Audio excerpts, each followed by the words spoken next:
Hey there, it's Dan the Healing Man here with you again, coming to you from the beautiful SNS Equestrian Center here in North Georgia, right at the cusp of Appalachia. Anyway, we're continuing our talk about that fantastic subject, honesty. And what I want to kind of separate for you right now is the difference between honesty and truth. There's two kinds of truth, right? There's the truth where you are not intending to deceive somebody, though you could have it wrong, and that's an important part. And there's this other type of truth. It's something we'd all agree on. We just know it's true. Something like water always finds its level. It doesn't matter where in the universe water is. It doesn't matter if it's a particular drop of water. Water will always find its level. That's truth. And that type of truth is something called a principle. It's always true. It's a conglomeration of laws, both spiritual and physical, that come together to make something that you and I don't have to disagree on. It's a principle. Now we have personal principles, which are a whole nother matter and a bunch of folly that just causes trouble in our life. They're not real. But the principle of truth is, and that's what the Jesus strategy actually is. It's principle-based truth. It doesn't matter who you are, what you've done, how much money you have, who your daddy is. None of that matters. What matters is the practicing of these skills will result in a much better life. What I hear at my church is practicing the skills taught by Jesus will make me better at life and make my life better. I think I got that backwards, but it doesn't make any difference. You get the idea. So, in honesty, what we've covered so far is that there's two kinds of ways, or two categories, or two descriptions of honesty that we can go with. One of them is not intending to deceive somebody, and the other one is giving an honest effort, or really putting yourself forward, trying something to the best of your ability, continuing to work on things to the very best of your ability. We've equated it to reliability, integrity, and ownership. That honest people build trust-based relationships by being reliable, having integrity, meaning keeping the fabric of their life together, the substance of what they say they're going to do is true, and then they go and do it. Imagine that. Just ask yourselves for a second. How much different would my life be right now today if I went and did everything I told people I was going to do? How much trust would I build if I simply did everything I said I was going to do? That's a good question. It's a difficult task. And the third thing was ownership, that my circumstances or the resultant behavior and emotions and thoughts and feelings and all that stuff, those are my responsibility. I own them. I make them inside of my body. My countenance creates them, and I own them. And I'm, to some degree in control of them with the help of the teachings of Jesus. So today we're looking at the intent to deceive form of honesty, that particular category, and we're talking about it relative to truth, not principle truth that's true always and forever, but that truth that causes you so much trouble. The type of truth we're talking about today is our opinion. I have this saying I like to tell people, and that is confront your foes. That's F-O-H, not F-O-E, your foes. And that's your fears, opinions, and habits. We got a whole series on that. But I'm asking you to take a look at your foe opinion. Because a lot of us, because of our perspectives, because it's come to our physical senses and we've had some sort of experience, because we've read a book, heard a professor, read a quote, heard a politician, had a teacher, had a friend, our mom said it, our dad said it, or whatever, because it's true at work, it must be true everywhere. We put in our opinion the idea that it's an absolute fact. And it's not. It's just our opinion. It's right here and really nowhere else. So one of the things that are really important about being honest with myself is knowing that I manufacture my opinion. I create it. It's just something that's in my head. It wasn't created out here for me, and it's not a principle style of truth. It's not something we would all agree on, or we don't even have to agree or disagree. It's true regardless of the debate. It will remain a fact. There's a lot of spiritual laws and physical laws that fall into the category of principle truth, but your opinion, the things that you believe, the things that you think are really important, the things that matter in your life, the politician you want to vote for, the church or denomination you want to belong to, the way you want to approach God to get his benefits, well, that's merely your opinion. That's it.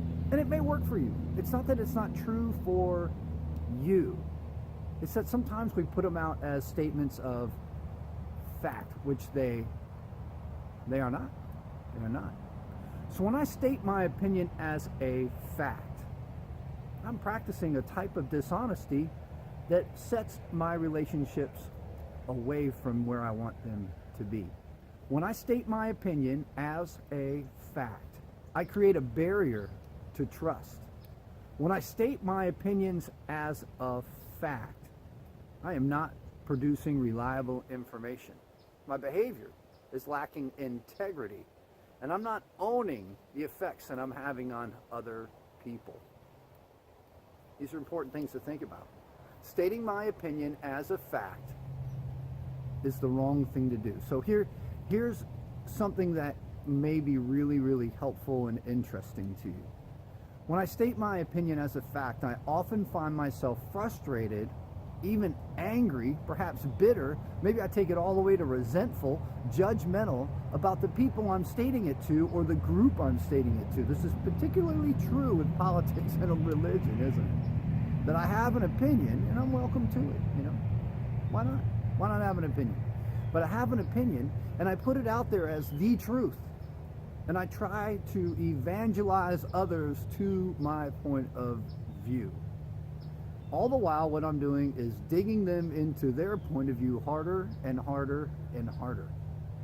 It doesn't work. You won't find in the fruits or in the virtues, state your opinion as a fact. Convince others by demeaning their opinion. Underscore that.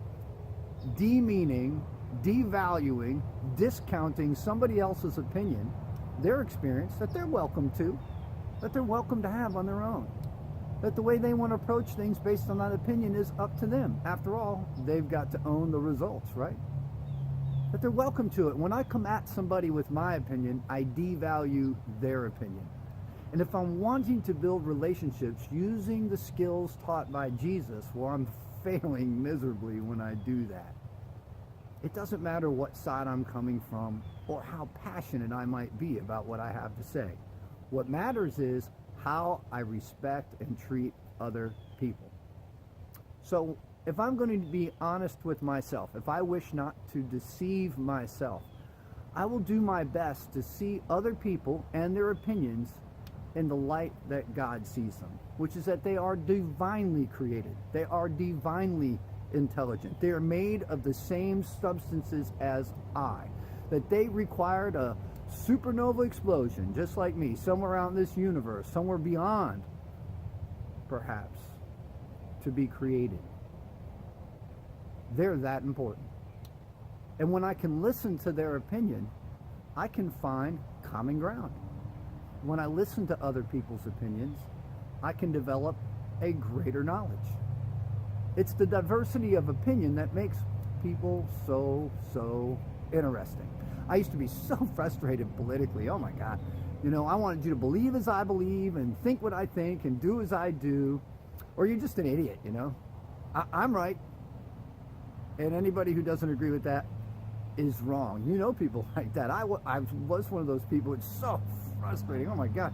Trying to wrestle out of people life the way I think it ought to be. Now, it's a great thing that I wasn't in charge of your life or anybody else's, because I didn't manage my own life very good. And when I'm stating my opinion as a fact, And in the process, devaluing somebody else's opinion, I'm also noticing that I'm in a really dangerous and difficult place spiritually. Our founding statement here at Healing Man is, the more important I make other people to me, the more important I'll become to other people. And when I state my opinion as a fact, I fail to reach that ideal. So think about it. Here's what you can do about it. Listen. Quiet the mind and listen. Think about what the other person is saying. Not what's wrong with it, not your response to it, but from their point of view. Ask. Ask them how'd they get that opinion. Where does that come from? They may turn you on to a fact you never, ever knew. This happens to me all the time. I walk around with my opinions, it's like you. Got them contained in my opinion generating machine right here. And I tell you what, it changes all the time. And the last thing you can do is show respect. Don't argue with them on the basis of right and wrong, true and false, correct or incorrect, whether you like it or not. Let me say that again. Don't argue with them on the basis of right and wrong, whether you think it's true and false, correct or incorrect, or whether or not you like it. So, we are in honesty, but this is about self-honesty and tackling that one foe to success, that one enemy of success. Your opinion is really important in garnering control of your mind and renewing your mind into the Christ-like state that is taught in the Gospels. So how do I do it? Well, there's this great idea out there, this spiritual law, that if you pray for other people to get what it is that you want, that even if you don't mean it, even if you don't like them, even if you have been done wrong by them to a great degree, to pray for them to get what you want. So pray for their success.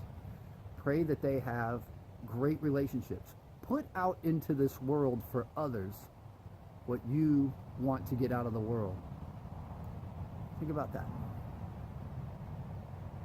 The more important I make other people to me, the more important I'll become to other people.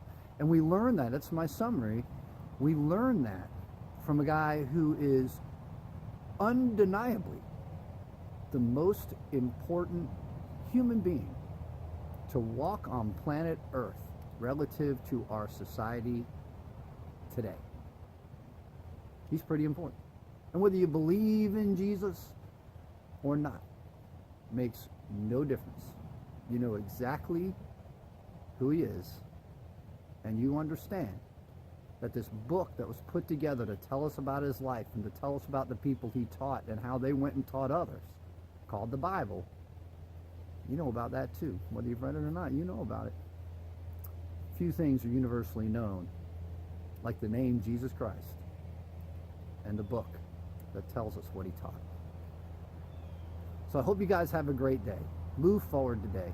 Don't let other people get up under your skin. Pray for them. Put yourself out there in the brightest light. Practice honesty. Be honest with yourself.